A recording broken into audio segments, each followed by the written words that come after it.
So on this rainy evening in New Zealand, I'm continuing to explore Tales from Outer Suburbia, lots of short stories by the author Shaun Tan. He's an Australian author and illustrator, and I really like him because his work is not sort of obvious. So sometimes it's narratives, but they all get you thinking. And I'm sure that if you ever got to meet Shaun Tan, he would dig really deep into these. I'm sure for me, I only understand the surface of what he's trying to actually portray. But I like them, and I like the way they make me think. So this one's called Undertow, and here's the picture. There are only, I think, 2 pictures in this short story. The house at number 17 was only ever mentioned with lowered voices by the neighbours. They knew well the frequent sounds of shouting, slamming doors, and crashing objects. But one sultry summer night, something else happened, something far more interesting. The appearance of a large marine animal on the front lawn. By mid-morning, all the neighbours had spotted this mysterious, gently breathing creature. Naturally, they gathered around for a better look. "It's a dugong," said a small boy. The dugong is a rare and endangered plant-eating mammal that lives in the Indian Ocean of the order Sirenia. This boy knew its genus, its species, its family, none of which explained how it came to be in their street, at least 4 kilometres from the nearest beach.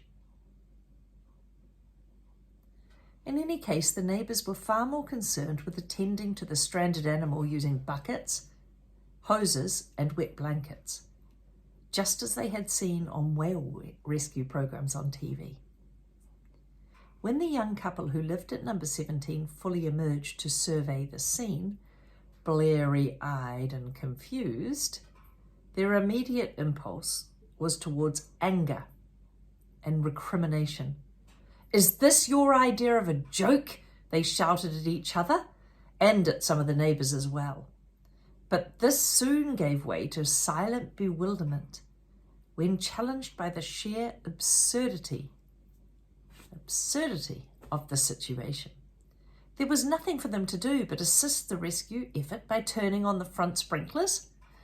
You attach a hose to something that spins and the water spins out. So if you haven't seen a sprinkler before, it's for watering grass or a garden, and you hose, and then it has a thing that spins around and the water gets spun around. So they turned on the front sprinklers, that was a good idea, and called an appropriate emergency service.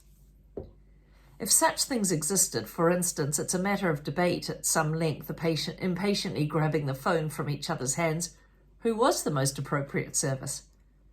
While waiting for the experts, the neighbours took turns to pat and reassure the dugong, speaking to it slowly as it blinked its eyes, which struck each of them as being filled with deep sadness, and putting an ear against its warm, wet hide to hear something very low and far away, but otherwise indescribable. The arrival of the rescue truck was an almost unwelcome interruption, with flashing orange lights and council workers with bright yellow overalls ordering everyone to stand back. Their efficiency was impressive. They even had a special kind of hoist and a bath just big enough to comfortably hold a good-sized seagoing mammal. In a matter of minutes, they had loaded the dugong into the vehicle and driven away, as if they dealt with this sort of problem all the time. Later that evening, the neighbours switched impatiently between news channels to see if there was any mention of the dugong, and when there wasn't, they concluded that the whole event was possibly not remarkable and happened more often than they thought. The couple at number 17 went back to shouting at each other, this time about fixing the front lawn.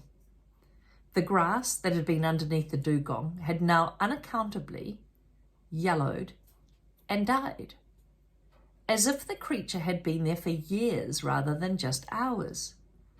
Then the discussion became about something else entirely, and an object, maybe a plate, came crashing through the window.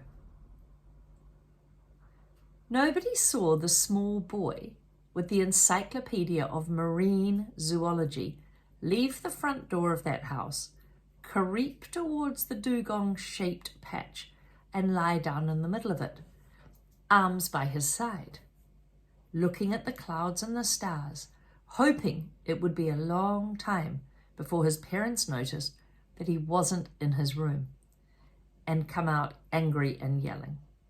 How odd was it then, when they both eventually appeared without a sound, without suddenness? How strange that all he felt were gentle hands lifting him up and carrying him back to bed. And that is the story. See, it's not obvious. I don't know, it just makes you curious, makes you think. Anyway, this is something to write about, to talk about, to just lie in bed tonight and think about. And if you like it, to look for Shaun Tan's books in libraries.